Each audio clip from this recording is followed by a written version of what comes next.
Very good morning, children. Today, let's discuss the rest of the topics in the first lesson, the geography, titled Resources. In the previous modules, I have explained about the different types of resources: renewable resources, non-renewable resources. Now, let's discuss about the other type of resource, which is known as ubiquitous resources as well as localized resources. So, ubiquitous or as well as the other one localized means,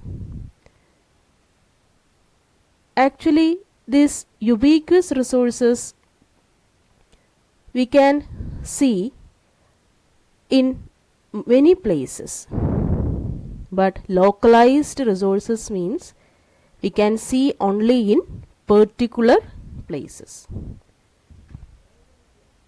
So the ubiquitous resources means which are found everywhere.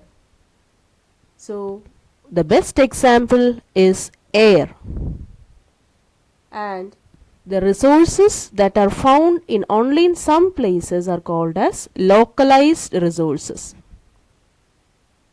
Example, copper and iron ore. So I hope it's clear for you what is ubiquitous resources and what is localized resources. Ubiquitous resources means, once again I repeat, that it is found everywhere, that such resources are found everywhere. For example, good example is air. Air we can see in all around us. But in contrast to that, localized means in only certain places we can see such resources. And you are aware about many resources are also in our country. It is localized in some places. Understood? So that is about the ubiquitous and the localized resources. Next one, the distribution of the natural resources depends upon the climate, the rainfall, the terrain, etc. And all the resources are not distributed evenly in almost all of the places. It depends upon the climate, terrain, as well as the humidity. So it depends upon the different factors also.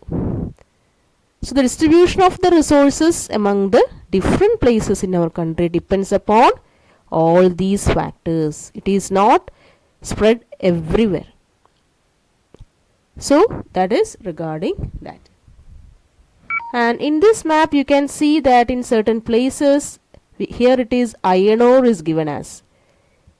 Here in this red mark we can see this iron ores are localized in such places. It is not spread everywhere in almost all of the states also. And through the red mark we will be able to know in which places this iron ore resources are spread or concentrated. Understood? So that is regarding in this map also. And the next one is the oil reserves. You can see that it is concentrated in Bombay High in this map also.